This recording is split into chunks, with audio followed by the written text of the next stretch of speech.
Welcome to Reporter TV. Brutal custodial torture of minor by Telangana police leaves teen paralyzed. In a deeply disturbing case that has sparked public outrage and renewed calls for police accountability, a 17-year-old boy, Dagubati Ajith Kumar Sharma, was allegedly subjected to severe custodial torture by officers of the Hyderabad Jublihills police station, leading to partial paralysis. The boy's father, Rambabu, has accused the police of wrongfully detaining and torturing his son, a minor at the time of the incident, in flagrant violation of legal safeguards. According to the complaint filed by the family, on December 15, 2024, Ajith was forcibly picked up by police officers from his neighborhood without prior summons or notice. The detention stemmed from a complaint lodged by Sheikh Abdul Rahman, whose allegations remain under scrutiny. Ajith was reportedly taken to the Jublihills police station and held in custody for several hours.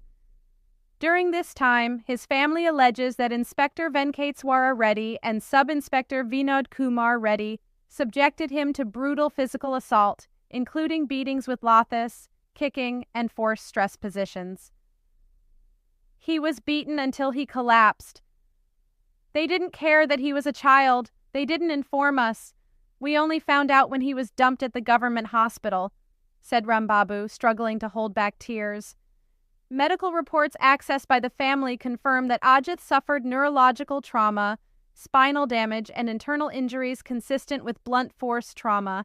Doctors at Osmania General Hospital diagnosed partial paralysis, and Ajith has since been confined to a wheelchair with limited mobility. He went into that station walking and came out crippled for life, said an activist from the Human Rights Forum, which has taken up the case. The detention and alleged torture of a minor contravenes multiple legal provisions, including the Juvenile Justice, Care and Protection of Children Act, 2015. They released Babu at 11 o'clock in the evening on the 1st of the month, sir. Moreover, on the very day they took him, they abused him with castlers and a constable beat him severely. Because of that, he couldn't walk and there was swelling in his thigh area, sir. After that, since I have 2 vehicles, I used both of them to take this boy for treatment, sir. When I ran out of money, I went to Osmania Hospital and got him admitted there. Since then, I have been continuously going around the police. I told them, sir, this is what happened to me. First, I sent photos and videos of his condition, as well as all the details related to the doctor's treatment, to the Jublihills ACP on WhatsApp, sir. The ACP called me back within 5 minutes and spoke to me. He told me, go and meet the SI who's there, sir. For 3 days, he avoided meeting me.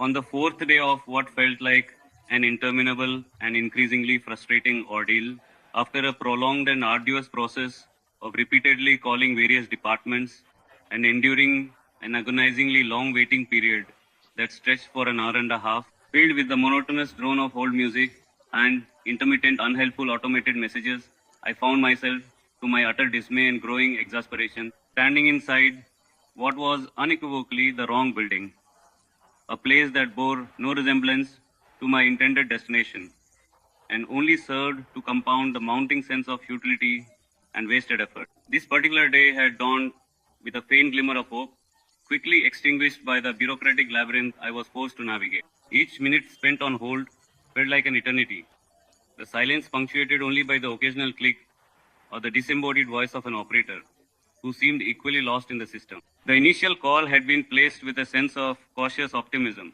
believing that a resolution was finally within reach.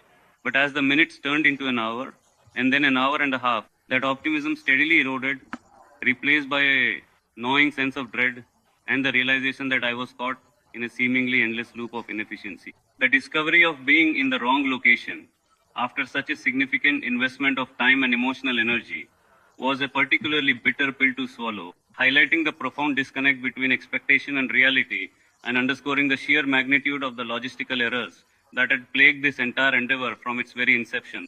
The environment of the incorrect location itself contributed to the feeling of being adrift.